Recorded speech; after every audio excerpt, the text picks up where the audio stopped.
this one off. Okay, good. All right, we're gonna get rolling here. As you can see, we have a full table for the raffle. Lots of stuff. And we have quite a full table for the store in the back. So first thing, do we have any new members? Ron? Any other new members?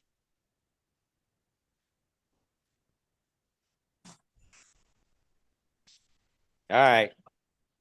Please introduce yourself. Tell us what your experience is and what you want to go. Patty Cabbage. My name's Patty Cabbage. I made a pen at the Wooden Boat Festival in Port Townsend. And then I joined this club. And I took a sharpening class. So Okay, I want to learn how to make more stuff, spindles and bowls and nice. You commute from Port Townsend? no. And Ron, new member. Tell us about yourself and what your experience is and what you want to learn. Well, I started out as a carver and I lost the use. Sorry, not very good at these either. I started out as a carver, lost the use of my left hand about 2-3 years ago. I had a little lathe, I started turning, and then I met John. And he's been encouraging me and coaching me along. And so I thought maybe I would find out what this is all about. I can bring a few things to the club that they may or may not have. On your wood gathering, I have a small track hoe that's available. And a truck for any kind of recovery of large stuff. So that's my experience.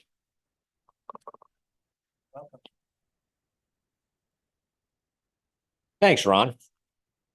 So announcements, we have next month's meeting is our annual election for our officers.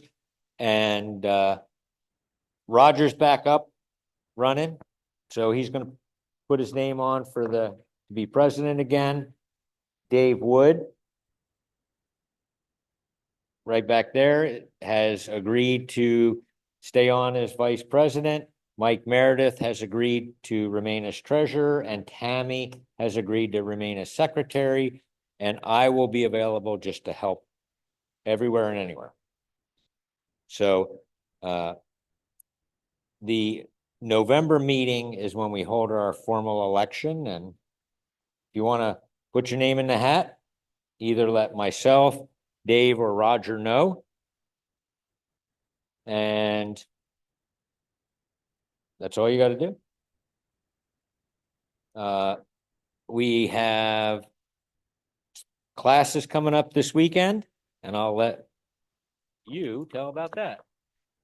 Hi, I'm Stu, and I work with Dave for the classes, and for the new people, we run a lot of classes. I want to thank all the people who I called and who volunteered and supported our classes. It's great commitment, and you're wonderful people to be there. So you know the face now when I call and say, hi, this is Stu. I'm from the Wood Turners. Some of you have me on ID, but so, and I'll be calling because we do have a lot of classes. One thing is for Sunday's class on the the bowls, we need one more person. So if anybody wants to volunteer to be a coach, let me know. Also, if there's anybody that's interested in finding out more about coaching or whatever, please let me know or let Dave know. Thank you. Go, John. Want me to keep talking? So we also have the Oregon Wood Turning Symposium in Albany coming up March 13th through the 17th. And looking for volunteers. In the newsletter, there's a couple of positions we're looking for to chair committees for, I'm pretty sure, catering, which the catering is all set. The committee just needs to help coordinate with the caterers, make sure that everything's set up. The idea is to have a much better catering availability than we had at the last one. So our club is sponsoring a room, so we will need volunteers to help take one of our 2014 lathes and move it to Albany, set it up. But we'll push that a little bit more specifically as it gets a little bit closer, but keep in mind that it's the symposium starts March 13th, and normally we set up a day to a day and a half in advance. The 13th is actually set up. Set up, yes. And Yeah. you can buy your tickets now. You can register for the symposium online. Yep, there's a link in the newsletter to sign up and register. So now we'll go ahead, Dave. All right. We still have 2 openings for the spindle class on Saturday. I think we have one. If you know of anybody, we've got 2 openings. I think we have one. Oh, down to one. One? Earlier, there was 2 when I looked, but no slots for training for students, slots for students. There's 2 left on Saturday, which is the basic spindles class. One I looked mid-afternoon today. There's 2 spots if you know of anybody, or if you would like to do that. And secondly, I changed open shop from the 12th of October to the 19th. I had to move it out 1 week because without asking me, my wife engaged our shop for a bunch of teenage girls. Trust me, you're not going to want to be there on the 12th. So nor do I want to be there on the 12th. So the open shop this month is the 19th, not the 12th. That's it. Thanks. Hi, everybody. Kevin Jessica, member of Northwest, and I'm also president of Cascade through the rest of the year. This month, we have Mike Jakowski is going to be demonstrating for us at Cascade. He's also going to be teaching 2 two-day classes, Friday, Saturday, and a Sunday, Monday. The Sunday, Monday class is full. We still have 1 slot open in the Friday, Saturday, if anybody's interested. And please come on down to our meeting if you want to see a master hollow form turner. That's on the third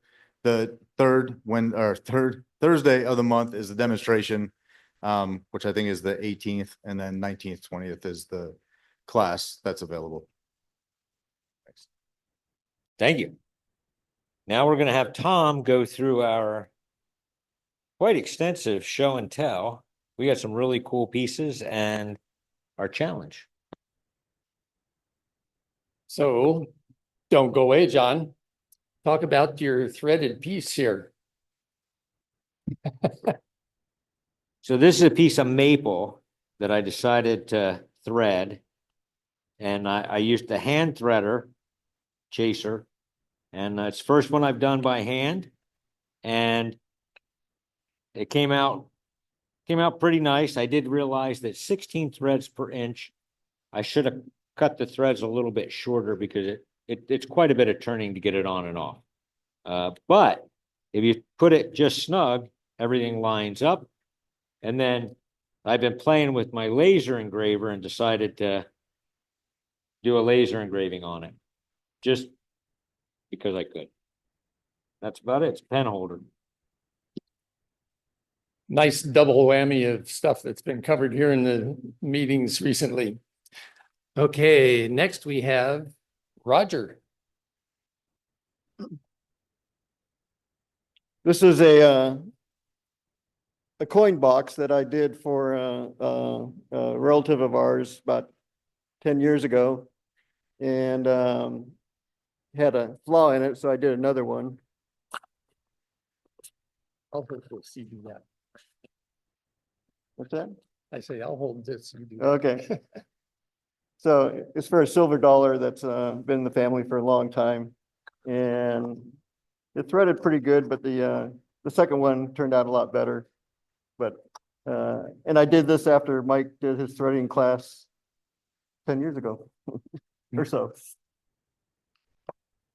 That's all. Thank you, Roger. Okay, next we have 5 pieces from Mike Fisk. And yeah,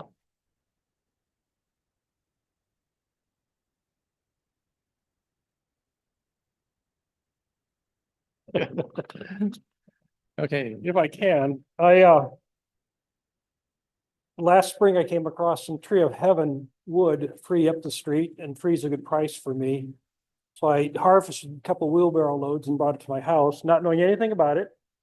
And when I first cut some open, it had a really interesting grain, but it also had a whole lot of fungus in it and also some spalting, and made me kind of wonder if I made a good deal, but I decided I could work with it and start with it. So I guess what I was gonna say is let me present my Tree of Heaven show for the month. Anyway, I first cut this little bowl, and you may not be able to see it very well, but what it showed me was how full of defects and hard to turn because of its defects and soft spots, et cetera. I don't know even the proper terms for it. But that's the first thing I made when I really got discouraged about the Tree of Heaven. Over time, I've practiced, and now I have this supply of Tree of Heaven that's actually, I'm running pretty low on it, but I call it my practice wood because I really don't have a big investment in it cost wise, and I've got a lot of it. In fact, it's about the only thing I have. So I call it my practice wood, and I'm turning a lot of various things with everything I turn is usually for the first time. So just going back and through this, I'll get back to those.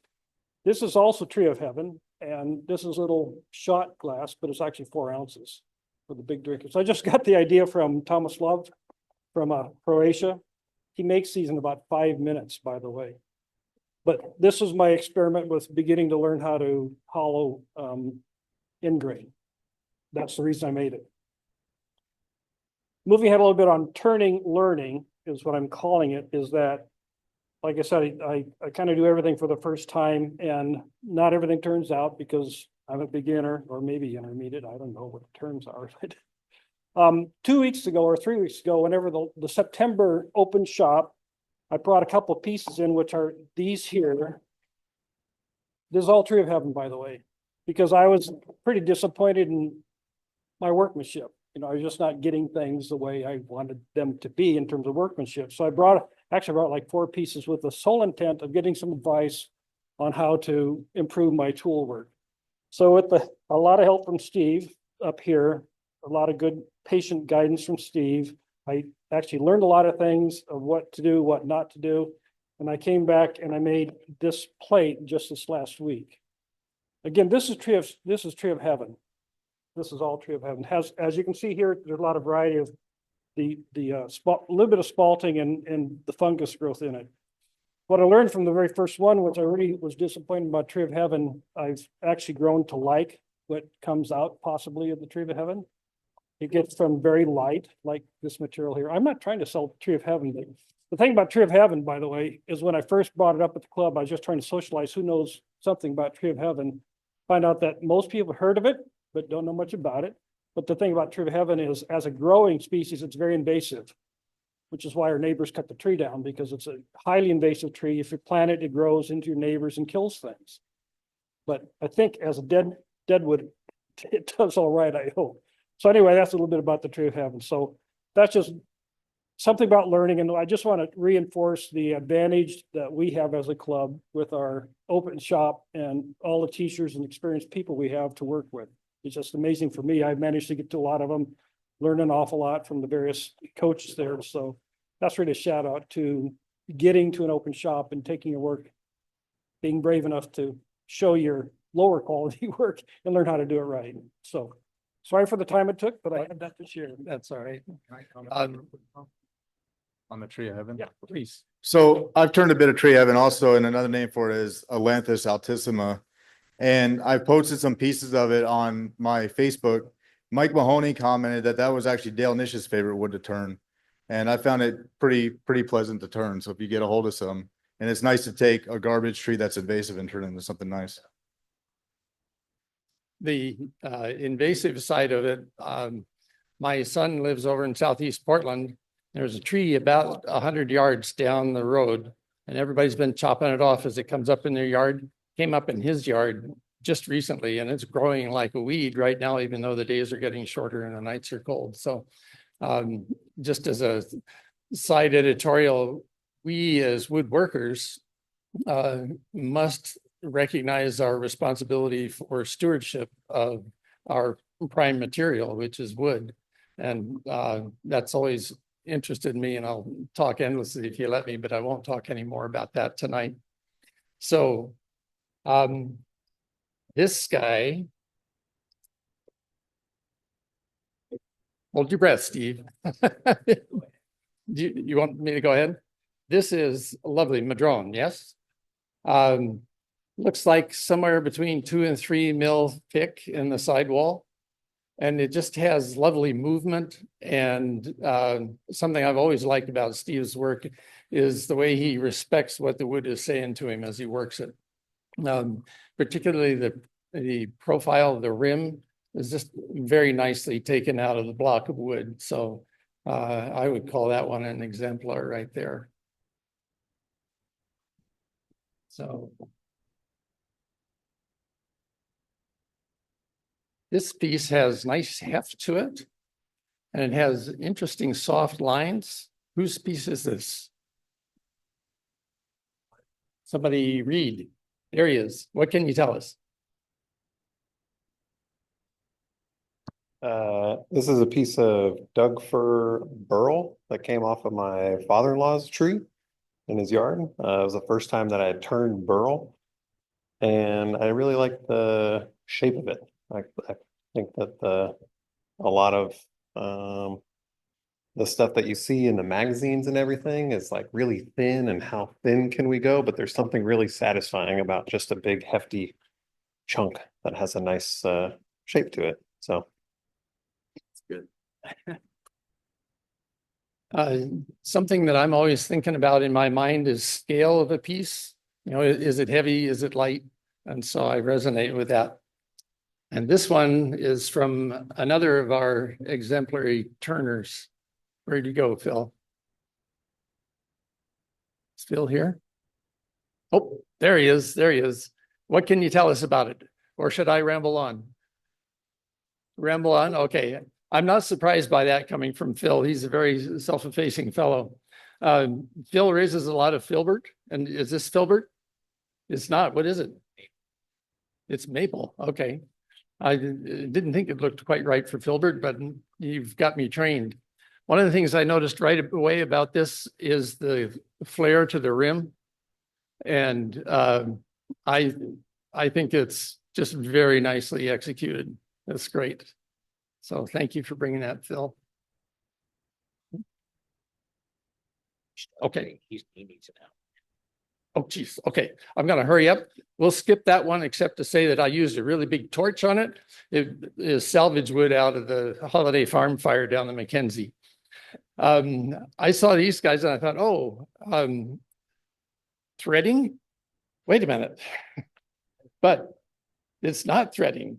It's very cool stuff. Jim, you did those. I think I would like to see at least a session on that one for our open shop sometime. I don't know whether that's something we could get together or not. John Douglas, is that right? Drake, sorry, John. Some maple burl I got at the club auction a couple years ago. And the other two are the wood bases that are going to scraps of that same chunk. So scraps make wonderful things. Okay. Uh-oh. We know this guy's work. Where is he? Bill? Bill. There he is, hiding in the corner. These are lovely. These are sandblasted. How did you texture them? Wire brush. Okay. They're worth a close look. So come up and have a look at them. And Bill has got a masterful command of form. These little guys here, what great handles. If you come pick them up and hand them, they just feel just right. And that's the mark of a properly made tool. Are these guys yours? Yeah. Okay. Some handles, so it was just kind of a work in progress this week, trying out new things. So yeah, I have this two pieces of wood that are threaded together. So here's what the piece of wood looks like. And you take another piece and you can thread it into the other. And so. Sorry. So, okay, here's There's actually only 3 pieces of wood that make up this.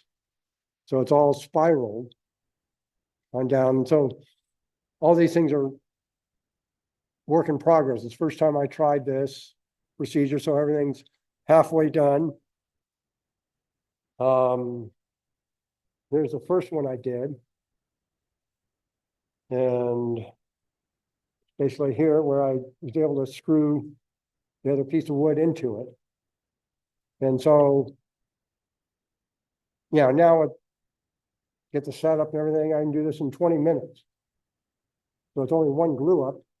The hard part is getting the glue in between them all while you're in fast enough. And here's a small piece where it's got the zebra wood, and so it's only 2 pieces of wood there.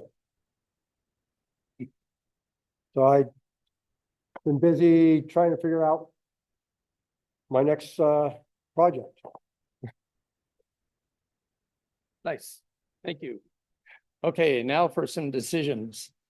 I think the Tree of Heaven pieces as a collection really deserve some recognition. I watched some of your early days turning, and you have come a long way and become quite thoughtful in your wood turning. So I really appreciate that. So I'll hand out this guy here. There you are. Thank you, Dave. Well done. And who did these handles? These really stuck out to me. There he is. Okay. Whoa, I hope that piece wasn't. I bought it. No scuffs. I'll put it up there where it'll roll into something else. So I think this is somebody else who deserves a lot of recognition for the things he does. The tool makers training that he brings and everything is great. Oh boy, eeny, meeny, miny, moe. Yeah, but this one here is particularly nice. Okay. I'll concur with that. So, yeah, where are you, John? There you are. Here, I'll walk over here and hand it to you off camera. So, thank you. Thanks. We had a lot of really good show and tell this time. And now, our presentation tonight is John, and he's going to give photograph, how to photograph your work. And I think it's something we all need to do better at. So. Okay. Thank you, John. Let me turn my mic on here. You can hear me? Is it working? Yeah. Okay, good. Don't forget to buy raffle tickets. Great work tonight, by the way. And I'm, because we had so many pieces, I'm going to be a little bit short of time, but I will hurry through and hopefully give you all the information that you came looking for. Before we dim the lights, and I want to dim the lights because to see some of the subtleties of lighting, we don't want a bunch of ambient light in here. I've given this presentation to a couple dozen different clubs, but every time I've given it, it's been an IRD. It's been, electronic so people can sit and watch on their computer screens. This is the first time I've done a live one. You'll see the same slides or close to the same slides, but I also have the setup here. If we have time at the end, I will actually demonstrate the setup. You're going to see it in a lot of pictures as well. Before we dim the lights, I just wanted to show you the equipment that I think you should have if you really want to get good pictures of your wood turnings. One is a graduated background. This is made by a company called Flowtone. This is the larger version. There's a smaller version as well, but a graduated background I probably use 90% of the time. The other kind of necessary item in my view is a softbox.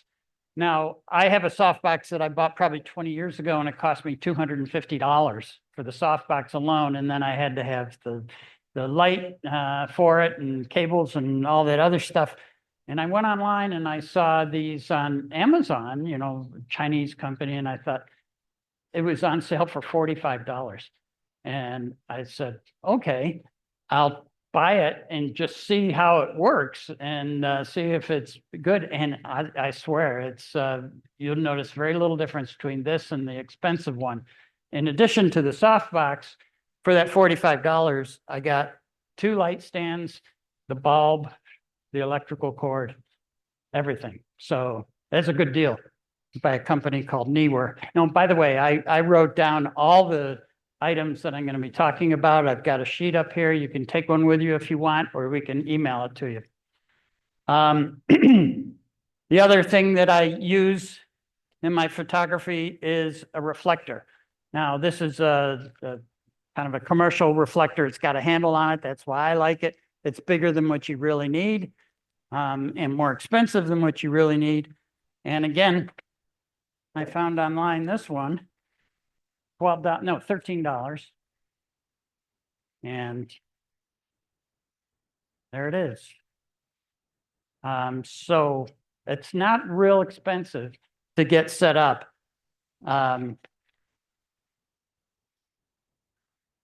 Except you need a camera too, right? And the question is, do I use a smartphone or do I use my DSLR? How many of you own a DSLR? Yeah, probably half of the group there. How many people use it? Oh, some of you, yeah. How many people take it off of automatic? 2. Yeah.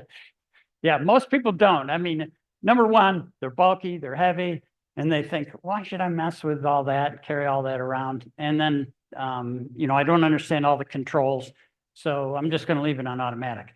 Hopefully I can convince you by the end of tonight that you should use it, number one, put it on a tripod, use it, take it off of automatic, and I'll show you how. Okay. Can we switch to the presentation, Roger? There we go. Just a little bit of my background. Who am I?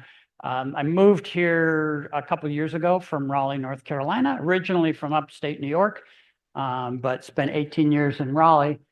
Longtime woodworker. I've been making things since I was a kid, but started making furniture in the early 90s and then turned to wood turning about 5 years ago. And once I did, moved over to the dark side, that's all I do now is wood turning. I don't make furniture anymore.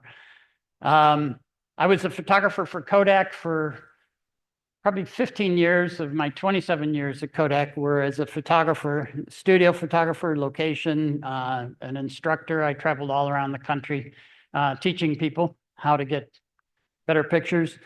And then when I retired, I taught photography at Duke University in my retirement. So I already talked about your basic requirements: camera, background, light source, reflector. Optional to have a tripod, but I think really important to have a tripod. I use my DSLR for this shooting all the time. And I do occasionally use my smartphone as well, but I even have a tripod for the smartphone, which I would recommend if you are using a smartphone. And I'll talk about why. Point and shoot cameras, I don't use and don't think that's the ideal choice. Probably the most important tips, if you remember nothing else about this presentation, there are 2 things you should remember. One is the light quality, the quality of light that you're using to photograph your subject, and the direction of the light. Those 2 things.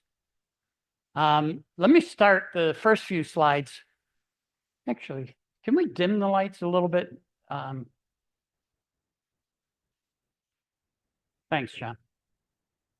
So this is just a little hollow form sitting out on my deck.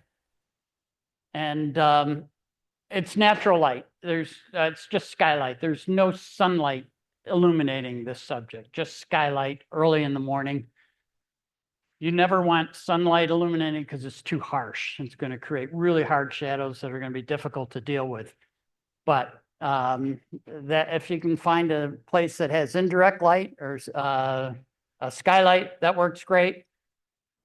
Now I moved in close with the iPhone, and that's about 6 inches away with my iPhone, and that's perfectly acceptable picture.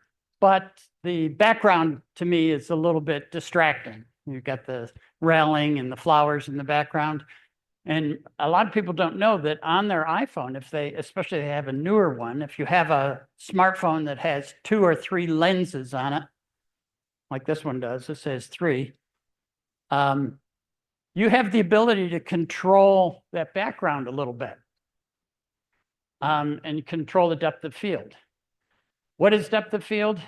Most of you probably know what that means, but it refers to the acceptable sharpness from the foreground to the background.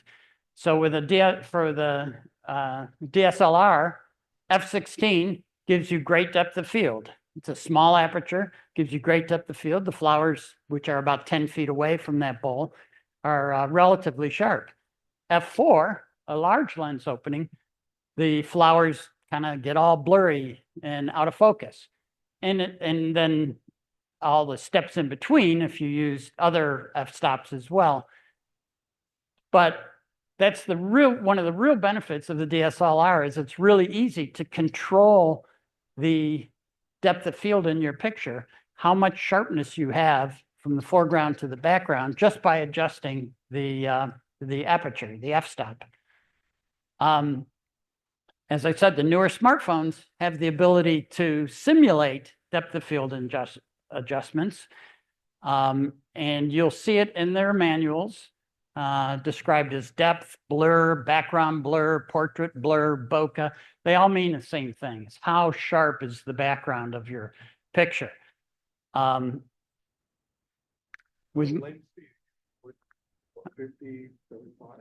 sorry? What lens? What lens did I use for that? Probably my 85 millimeter. Yeah, on a DSLR, right. But on the smartphones, you can simulate the depth of field, as I said. And how do you do it? If you forget, but you want to try it sometime, just Google controlling background blur with my smartphone. And you'll find all kinds of information online that explains it.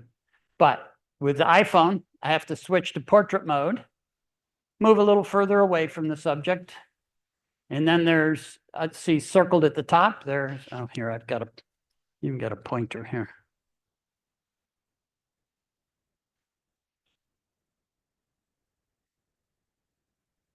Yeah, up there. Click the edit button.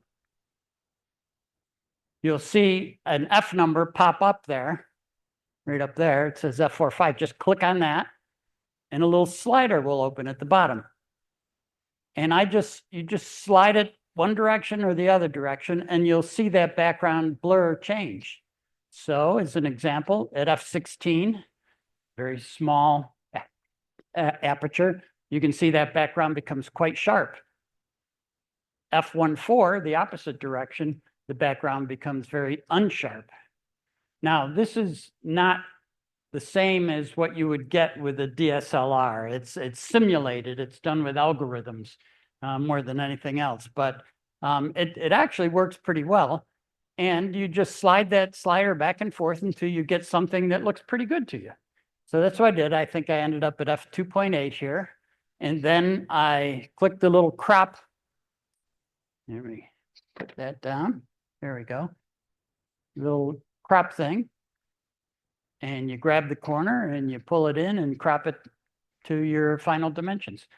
So that's it. I mean, that's with a smartphone, outdoors, natural daylight. Nothing could be easier and less expensive than what I just showed you. Yes.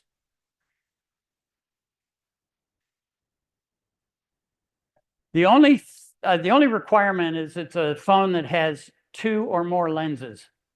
If it has 2 or 3 lenses, you should be able to do this. Yeah. Good question. All right. The disadvantage of daylight, using daylight for your pictures, is you're really at the mercy of whatever the light is that time of day, because it's going to be different all times of day. It could be rainy, could be sunny, whatever. So finding the perfect light outdoors is not always easy. Having a dedicated setup indoors with setup something like this, you've got a very simple setup. You finish whatever you're doing on the lathe, you bring it in and 5 minutes later, I've got a picture. It used to be that I would use the remote flash for these pictures. I don't do that anymore because LED bulbs have gotten so bright that they work just fine for this purpose. This is the bulb that I'm using. You can buy that at Home Depot for 20 bucks. It's a 300 watt equivalent LED bulb, daylight balance, 5,000 degree Kelvin. And it works perfect for this perfect purpose.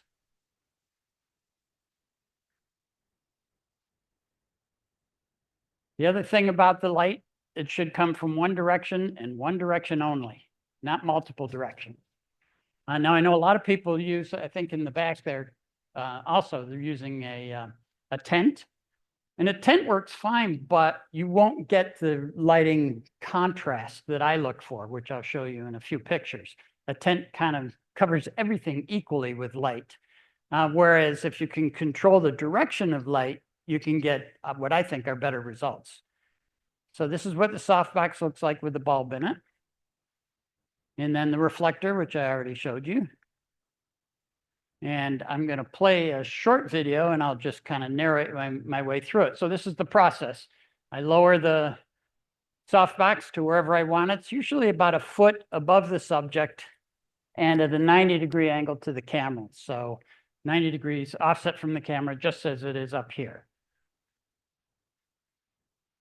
Focus while the light's on.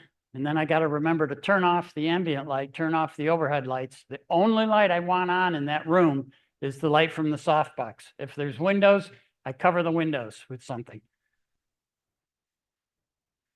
Now, here I'm illustrating the effect of the reflector.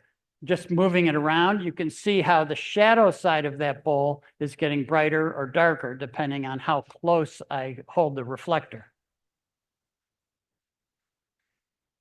And although I'm using it to demonstrate this picture, I didn't even need a reflector because that wall is bouncing enough light back into the shadow side.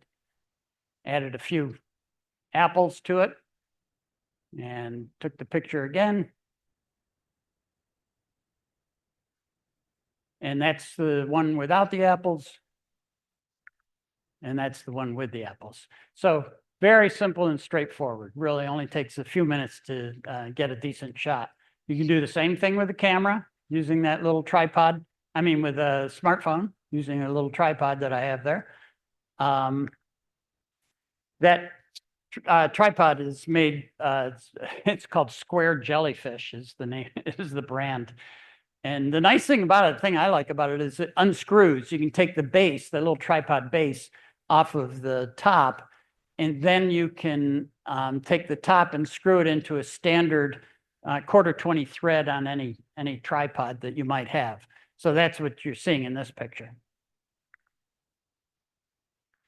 Lighting ratio. This is probably one of the most important things you should try to train your eye to see is the difference between how much light is on the highlight side of the subject and how much light is on the shadow side. When I was learning photography and learning portrait photography, we always tried to achieve a lighting ratio of, when you're photographing a model, of roughly 3:1 or possibly 4:1. And what that means is the bright side of the face is about 3 times brighter than the dark side of the face, the shadow side of the face. Or if you're using 4:1, it would be 4 times brighter. You don't need to know that. I mean, to really measure that, you need special light meters and everything. You don't need to know that. What you need to do is just train your eye to see the difference between what's on the highlight side and what's on the shadow side. And the reason for that is it gives shape to your subject. It gives a 3-dimensional quality to your subject if you have a good lighting ratio.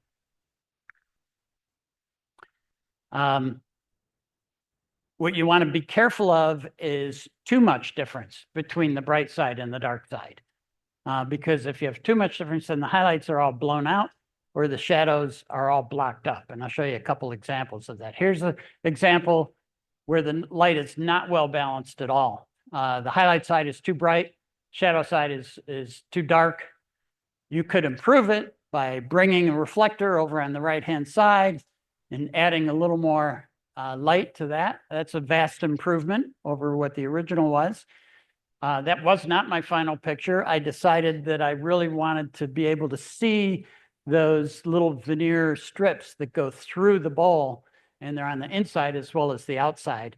And so I raised the camera up and then took it from a higher level position. And I think not only did that improve the lighting, and I lost some of that brightness from the original picture, but it shows the inside of the bowl as well. Same thing here, left one, too much lighting ratio. Highlight is too bright, shadow is too dark. Right one is much better just by adding in the reflector. Be careful of ambient light, and I already mentioned that once, but so many times I've forgotten, I have an overhead light or a light on in the room somewhere, and it kind of wrecks the picture. So try to, if at all possible, have the only light illuminating your subject being coming from the softbox. I put black plastic over the windows sometimes if I've got bright windows that are causing a problem. Here's an example without any ambient light. And then this one, I forgot to turn the overhead off. And you can see exactly what happened, with that reflection right there. That's from the overhead light. It helps to have a dedicated space. I've done it in a third floor attic, and I've done it in a basement. Do it wherever you can control where the light is coming from. And if it's nice if you can leave it set up, because then you don't have to take the time to set it up each time you want to photograph one of your wood turnings. By the way, I started photographing because I spent a large part of my career as a photographer. As soon as I started wood turning, I said, well, I'm going to take a picture of what I just made. So I have bowl number 1 and every subsequent turning I've made since then. I have a photograph. And it serves two purposes. As I've sold bowls or given them away or whatever, I kind of can remember what I did and what it looked like. And then the other thing, it shows my progression as a turner as I've gone along, having a record of everything that I've made. So here's some more examples of that lighting ratio, which I think is critically important. I'm showing you not a wood turned item here. I'm just showing you a flat item because it has the separate planes, which are easy to distinguish. Obviously, the highlight side over here, the shadow side over there. The ratio between those two is probably about 3 to 1. And I think that's a pretty decent ratio. It gives a lot of shape to the box. Here's another one. Now, it's a much greater ratio than 3 to 1, but the light's coming in from an angle from the side, and it's creating those shadows, which gives a lot of depth to this piece. Same thing here with this table. I just set it in the front hall and opened the front door a few inches and let the light come in from the side. So it's not just coming straight on. And what that does is it gives definition to like the drawers and the panel down below.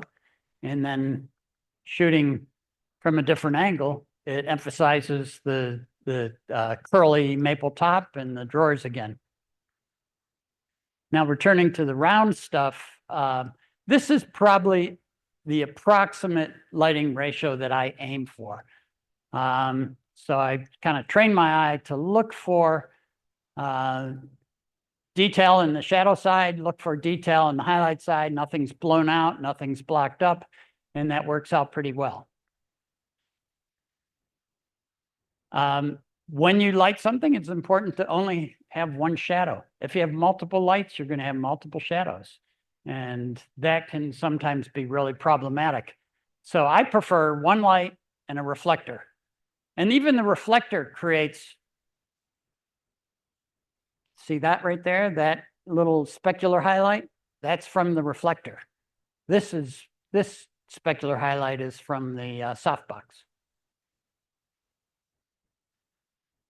This was a picture I was honored to, I submitted it to AAW and I was honored to receive the turning of the week that week. And I'm sure there were better turnings to choose from, but one comment that was made by the selector was that he loved the photograph. He loved the still life approach to that. My fruit woods with the fruit in there.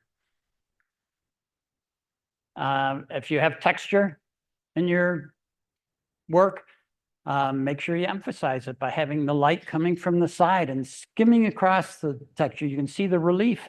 That's those are wood burn dots there. You can see the relief of those because the light's coming from the side.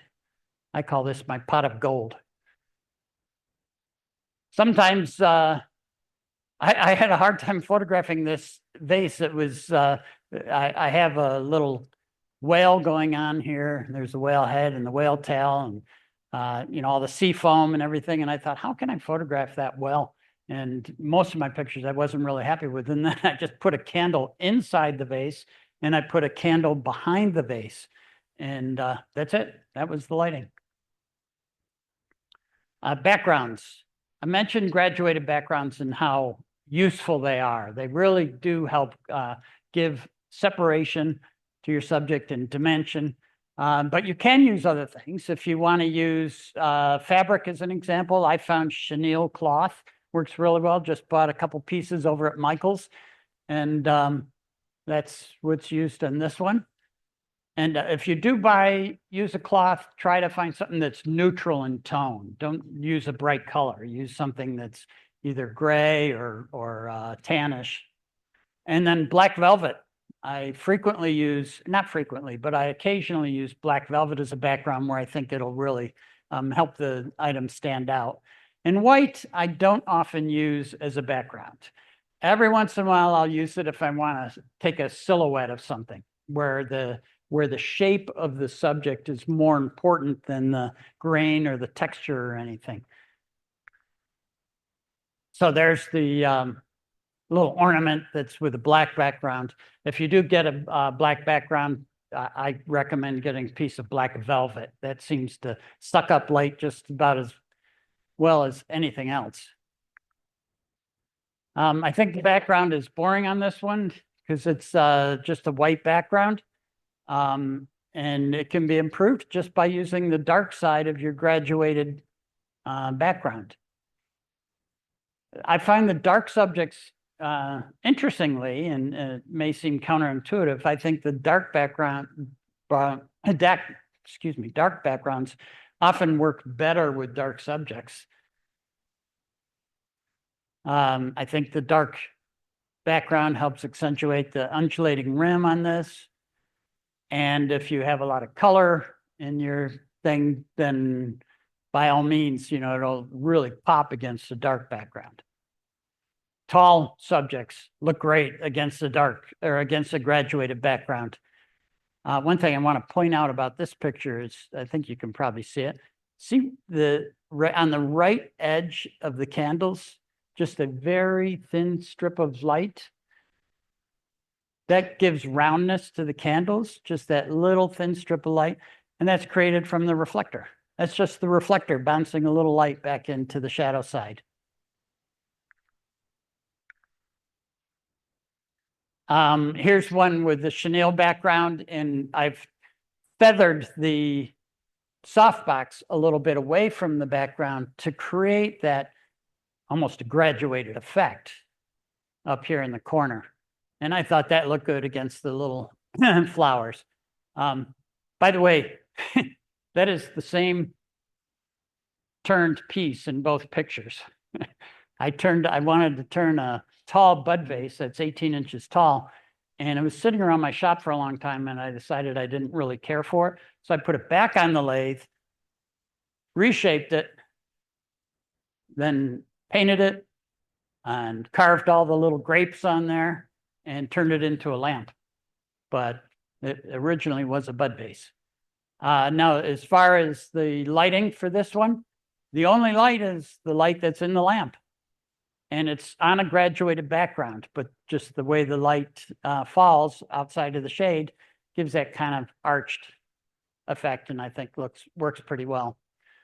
Here's a little Saturn ball on a white to gray background. And then I just flip the background upside down. So now it's darker on the bottom and lighter on the top.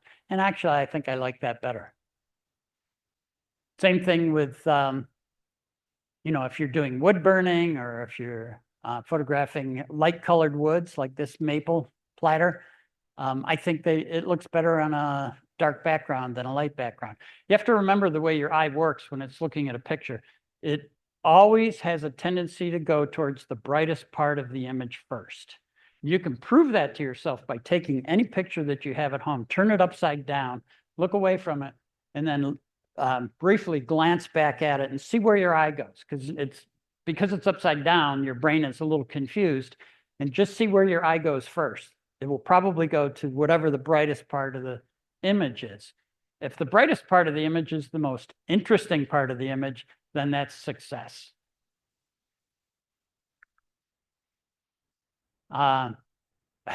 This didn't even have a background. It was in the shop. I turned off all the lights in the garage, put my softbox to the back and left of the lathe, and just illuminated the top of the hollow form there, and then use the reflector to bounce some of that light back into the front of the hollow form. And if you really want to go crazy, you can create your own interesting background if you have a second light. Now, this is a little light called a hobo light, which I have over here. But I won't bother getting that out in the interest of time. And just put something in front of it that distorts the light. So in this case, it's just a beer mug distorting the light.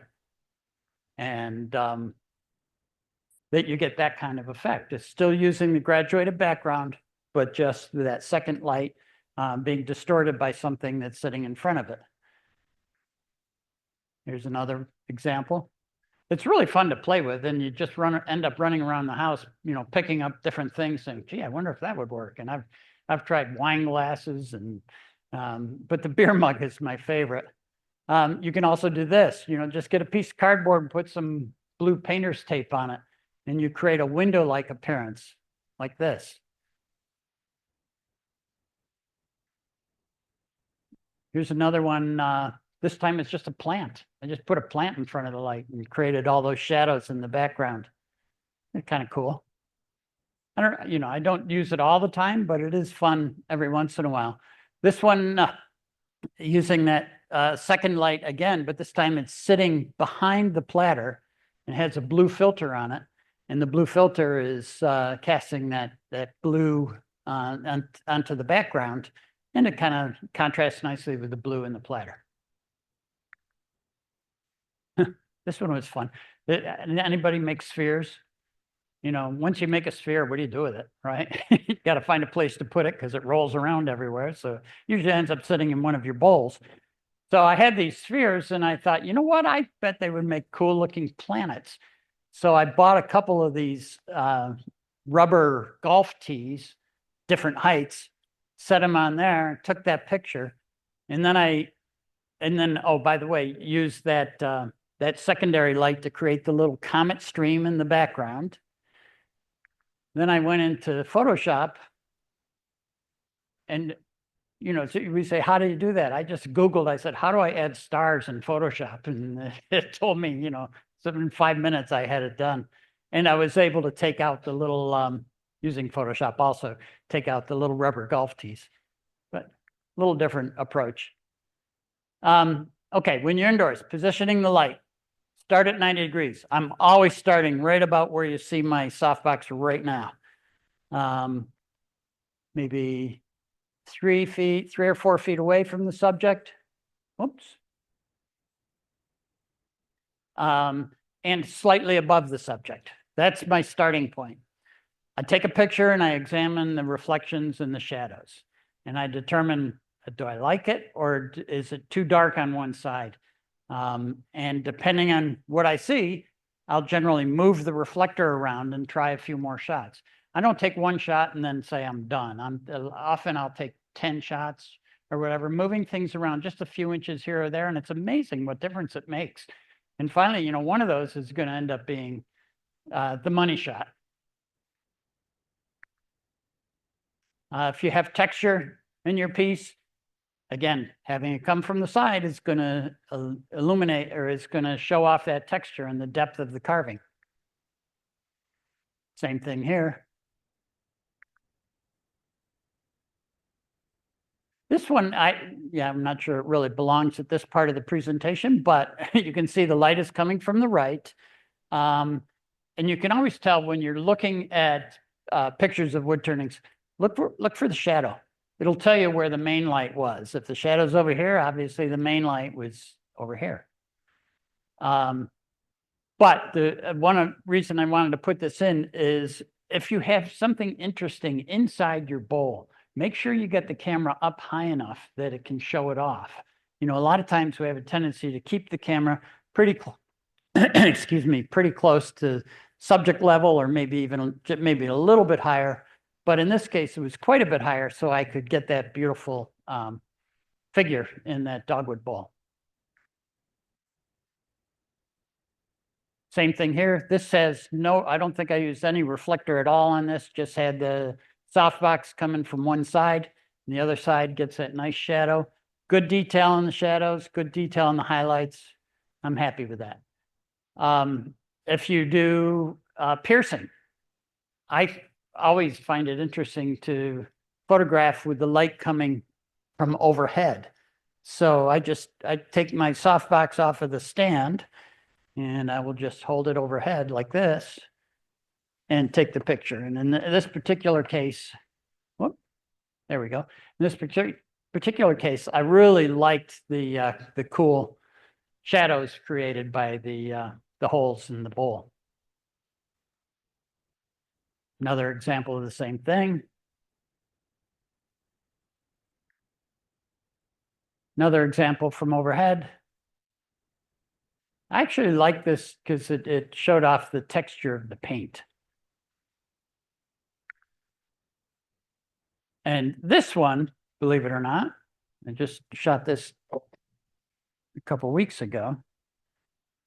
The light was over here.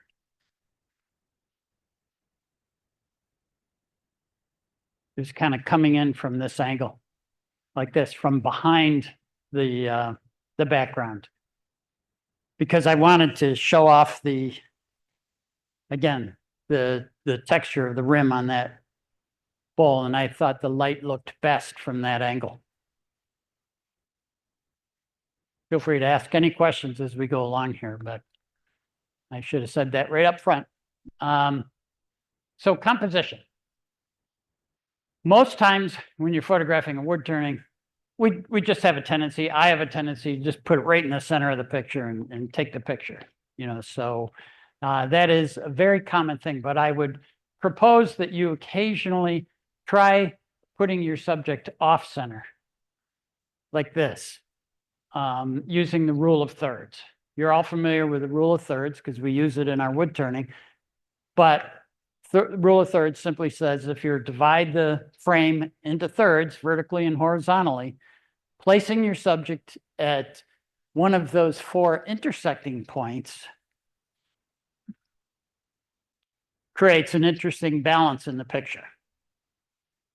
Why that works, I don't know, but it does. And so occasionally, especially with vertical subjects, I will move my subject off center. Don't put it right in the middle of the frame. Move it slightly to the left or slightly to the right. You don't always have to photograph the whole thing. Photograph part of it, especially if you're just trying to show something off. In this case, I wanted to show off the wood burning on the rim. And, people in their own minds can complete the rest of that platter. But I didn't feel it was necessary to shoot a big wide shot to show the whole thing. Same thing here, using a technique that I learned from Al Sturt. Some of you may be familiar with. Have you ever seen that? Have you guys seen that technique? Yeah, where you carve and then you paint with, this is on cherry, carve and then paint with black milk paint. and then take a green or one of those Scotch-Brite pads, and you just burnish, burnish, burnish, burnish, burnish, burnish, and all of a sudden you'll see these red highlights start to appear through that milk paint. And what it is, it's the milk paint reacting with the tannins in the cherry that create that. You don't want to burnish too much, or you'll get down to bare wood, but it's kind of a cool technique. And again, you know, just a partial picture doesn't have to be the whole thing. If you've got an interesting knot or grain or something that you want to show off, move in close, show it as a partial picture. These are the two items that I have up here. If you have two items in the picture, don't put them in the same plane. Put one a little bit further away from the other. And again, to give the image some depth. We're talking about 2 dimensions here. That screen is only 2 dimensions. So you want to create the illusion of that 3rd dimension.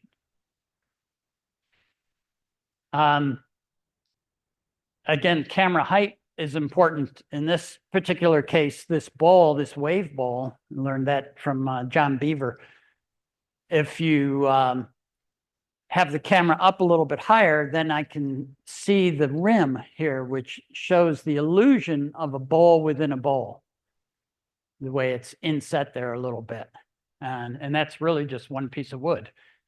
But by adjusting the camera height, it looks, it kind of creates that illusion. Where should you focus, especially if you're using a DSLR? Do you leave your camera on automatic to focus? I would suggest not. I would put it on manual focus instead. And then, you know, if you've got a big bowl like this is, I think this was a 14-inch or 12-inch cherry bowl. You got to watch what aperture are you using, because you're going to have very shallow depth of field at a large aperture like f4. And then you've got to watch where you actually focusing the camera. So here's an example. I was focused right on the front edge. So that's nice and sharp, but it's at f4, a large lens opening. So the background is all blurry. It's a very shallow depth of field. And I don't think that looks very good. By the way, the reason it says photo tip 12, I do on my Instagram page, I periodically put photo tips there for wood turners. That's why that's on there. So if I just change the aperture from f4 to f16, huge improvement. That's still sharp. And the background is almost sharp. It's hard to tell on this screen. It's not quite sharp. So where do you focus? Do you focus on the front? Do you focus on the back? Do you focus in the middle? Where you want to focus is on something called the hyperfocal distance, which you don't need to know how to calculate. All you really need to know is it's about 1/3 of the way into the picture. So if this is a 12-inch bowl, the hyperfocal distance would be about 1/3 in, or about 4 inches in. So I'd focus right about here, focus the camera right about there. And that's going to give you the maximum depth of field for that lens opening.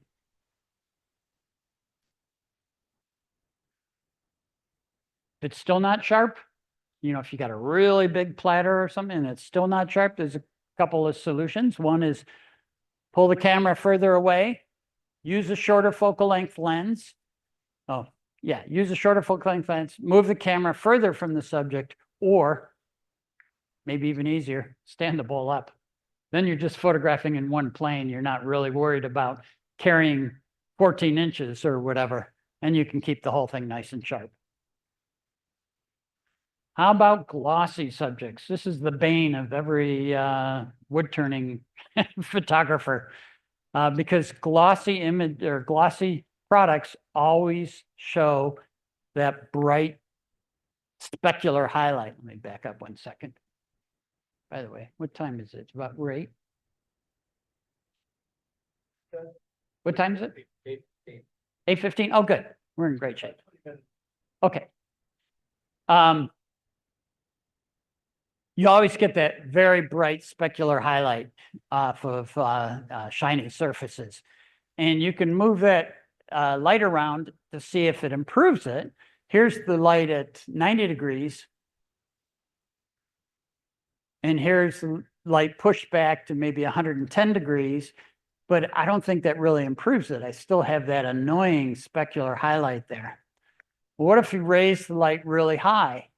That helped a lot, actually. The light's probably 4 feet above now, and I just have the specular highlight right here. That's an improvement. Or you could take the light off of its stand again and have it come straight down on the subject. In this particular case, that worked. I lost that annoying specular highlight, and everything else is pretty well lit. I don't like the fact that the background is so bright. So I also did one where I feathered the light away from the background. The background went darker and still got rid of that bright specular highlight. Oh, yeah. Thank you. Appreciate that. The question was, can I explain what I mean by feathering the light source? Feathering the light source just means turning it away so it's not getting, if I photograph these hollow forms right here, some of this light is getting on the background, it's spilling onto the background. If I feather the light away from it, less light will get on the background, and the background will get darker. With that, this still be the right amount of light on the subject here, but the background will look better. And the same thing was true with that. Although I was holding it above, I just feathered it away.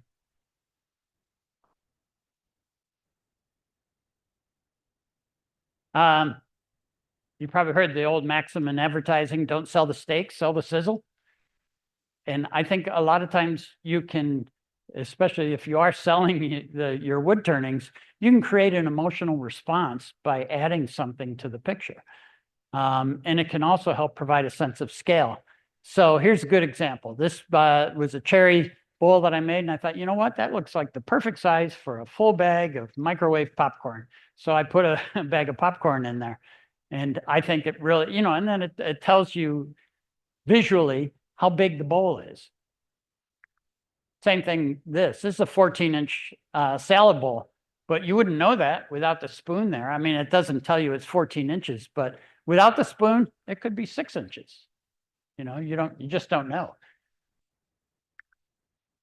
I make a lot of these little chip bowls, put a few chips in there, and I think it enhances it a little bit. This is just a little nut bowl.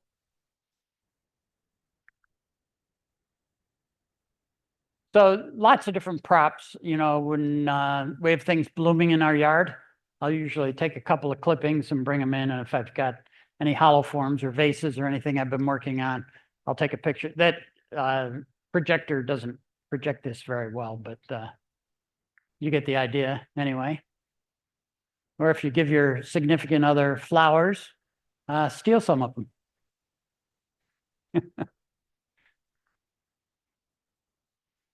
A note about image quality. So Steve Crescenzo, I don't know if you know him. He was the president of our club in Raleigh for many years. Very, very good turner. He came over to my house. He wanted to learn how to get better pictures of his turnings. And I spent an afternoon with him and showed him all this stuff. He actually went out and bought everything that I suggested. He immediately went out and bought it. And he called me a few days later and he said, John, he says, my pictures just aren't coming out anywhere near what yours are. Do I have to get a new camera? And I said, well, let me come over and see what you're doing. And I looked at his camera, and his wasn't as expensive as this one, but I looked at it and I looked at the menu and I saw that he had the image quality set at JPEG. So JPEG is a compressed image. They take all of the image data and they compress it down to a relatively small file. The advantage of that, and this used to be more important a few years ago, but the advantage of that is you can get more pictures on a card, on your digital card that's in your camera, because they're not taking up as much space. The disadvantage of that is you've now lost the ability to really make fine adjustments on your image because it's this compressed image. And that's what a JPEG image is. It is compressed.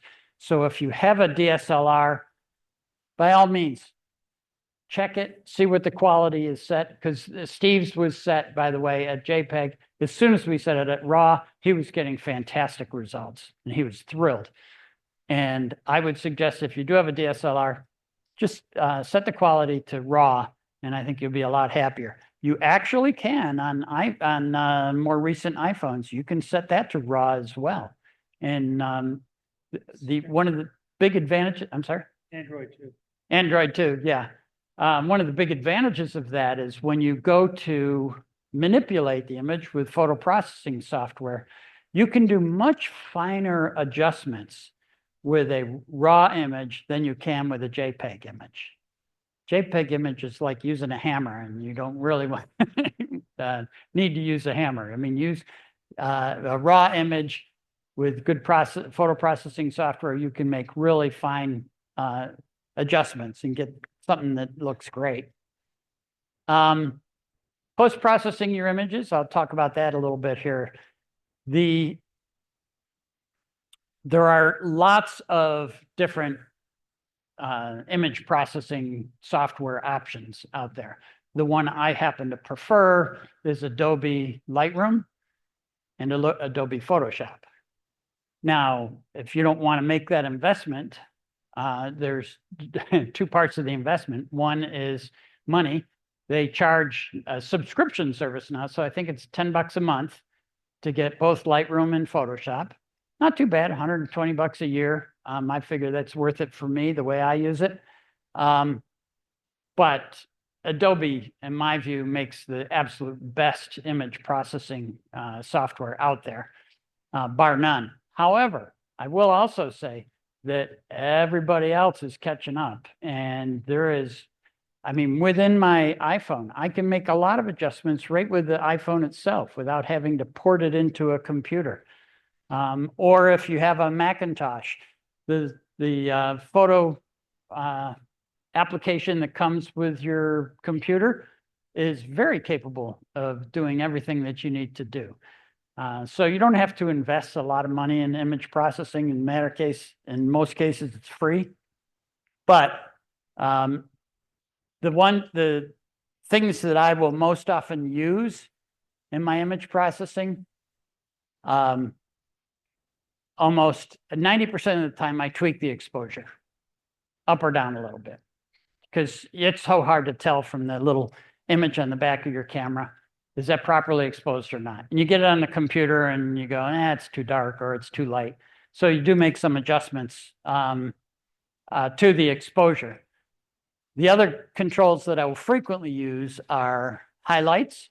So if the bright side of my image, of my subject, is a little too bright, just take that slider, the highlight slider, and slide it a little bit over, and you'll find that it cleans that up. Same thing with shadows. If they're a little bit too dark, just slide it a little bit over and you will open up the shadows.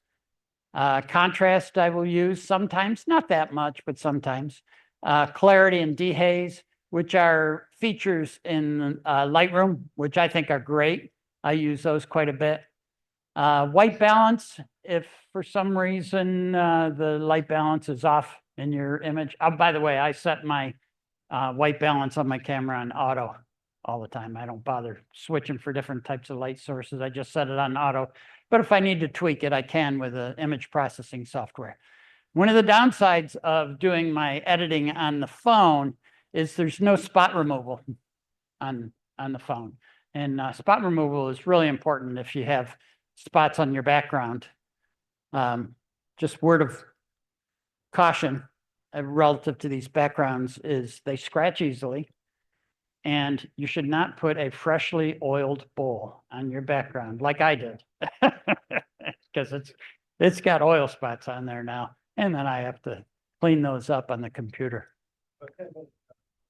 10 minutes? Okay. So post-processing, obviously the picture on the left, a little too dark.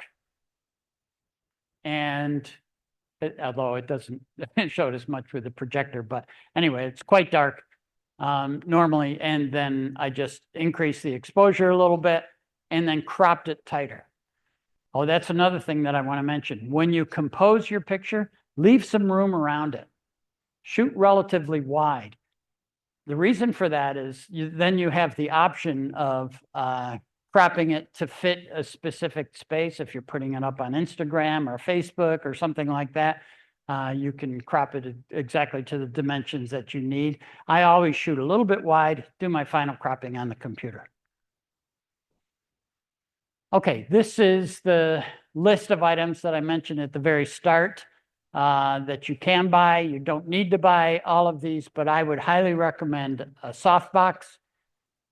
That's going to cost, and that's a whole lighting kit, so it includes the 2 stands, and that cost me $45. And then the reflector was like 13. If you need extra stands, like I have a stand holding up the background, Amazon sells them a 2-pack for $30. The backgrounds are kind of the more expensive things. The float tone background, the smaller one is $46 and the larger one is $85. But they are really handy, and they do last a long time as long as you protect them. If you need a light, although this softbox came with a light, but if you do need one, I like the one that Home Depot sells for $20. The collapsible reflector was only $12. And oh, it looks like I have that on there twice. And then the tripod for your smartphone is only about $20. So it's not a huge investment. You know, if you have to buy a clamp to hold the background up or anything, you know, you got a few extra bucks there, but it's not an enormous investment. And many of you already have the camera and probably also have a tripod. And I would, by all means, you know, take it out, set it up, put it on aperture priority, not on automatic, put it on aperture priority, which means you select what the f-stop is, and the camera will automatically select the matching shutter speed to give you a proper exposure. But it's really, that's the way I take all these pictures, is on aperture priority. This will be on the website. Thank you.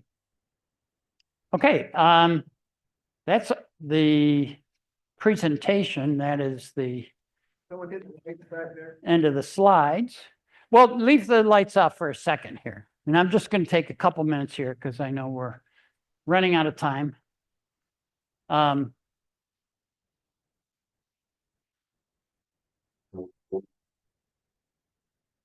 sorry, that's going to be bright in some people's eyes.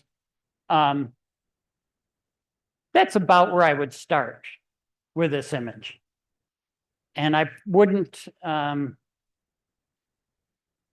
me compose it for a second.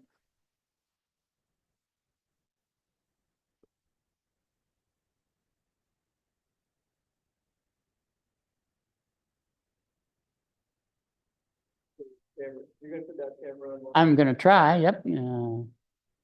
Let's see here.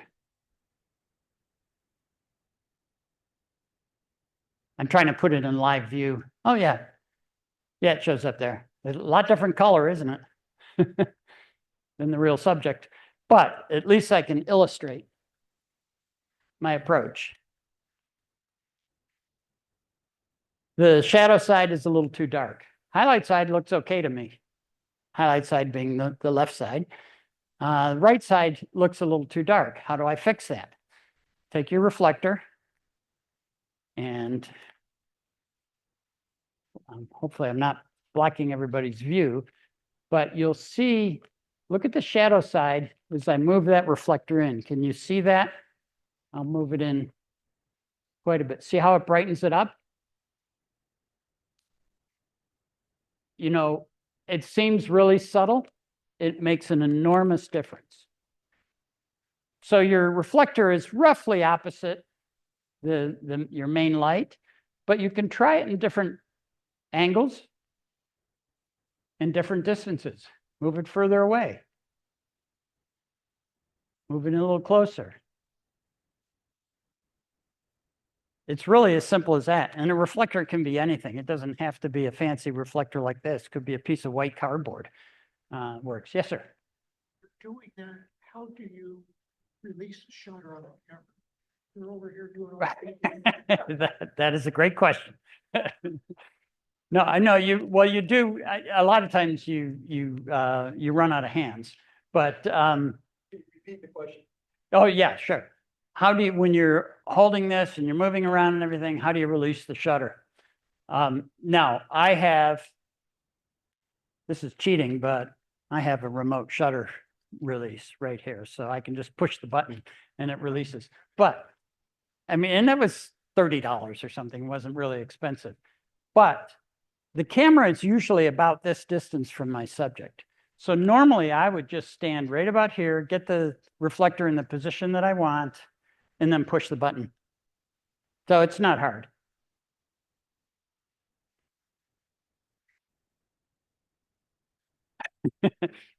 Oh, yeah, right. If you have a really inexpensive tripod that wobbles a little bit, you're better to have a remote release.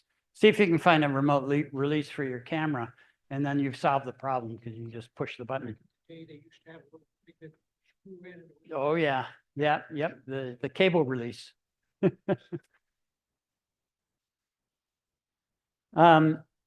me take a glossy subject, and maybe that'll be our last.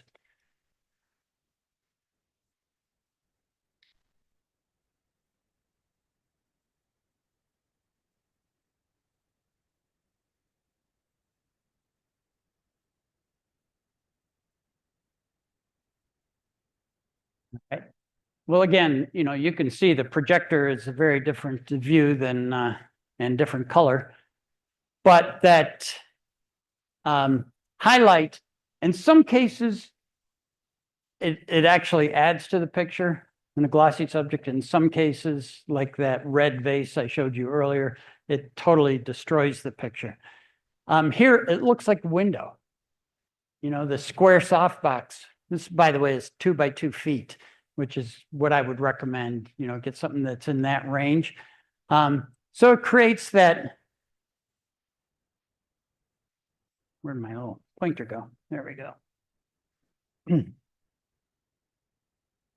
It creates that bright specular highlight right there. Now you can move this around and see if you could find a better position for it. Move it further away. It'll make it a little bit smaller, that specular highlight. If I move it back here, it pushes the highlight over to the side a little bit. If I raise this up real high, basically you just move it around until you get something that looks halfway decent to you. In this particular case, I would probably move the softbox a little further away. So it's a little smaller. And then use my reflector. I'm gonna walk around here. Use my reflector to bring up the shadow side. Can everybody see that? Can everybody see how the shadow is improved? The shadow side is improved.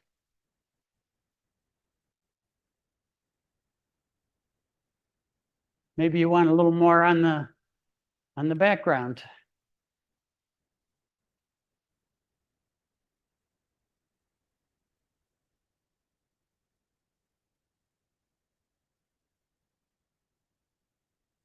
Okay. So it's really, honestly, it's quite simple once you have the technique and once you've trained your eye to look for that differential between the highlight side and the shadow side. That's really what you're looking for, because that's what gives the three-dimensional quality to your images. I think we're out of time.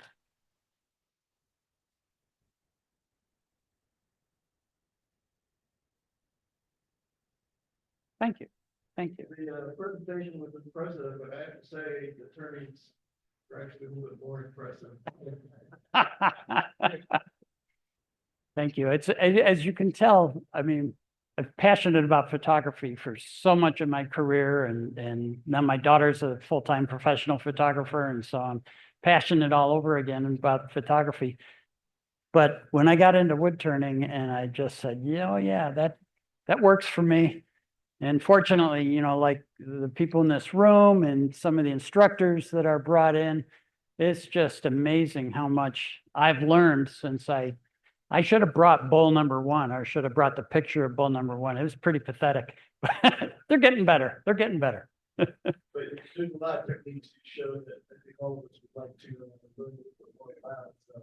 I gave a presentation to the Baltimore wood turners just a few weeks ago. And afterwards, the guy that had hired me to do it called me up and he said, "Hey, would you mind coming back and talking about the techniques that you use to make the turnings?" And I said, "Sure." Anyway, thank you very much, guys. I appreciate it. Demo spots for next year, so we'll be talking to you. All right. Yeah, I love doing it and always around. If you have any questions, send them through Roger to me, to my email or whatever. I'll be glad to help you. And or if you have any more questions right now, I'll be glad to answer. Put this up on YouTube next week, and at the same time, I'll put this paper down with it. So Okay, good. I do have, I brought 20 copies. So if anybody wants one, so Yeah. raffle time, guys. yeah. Do the raffle while I'm passing these out. Okay. Thank you. Thank you. Sure.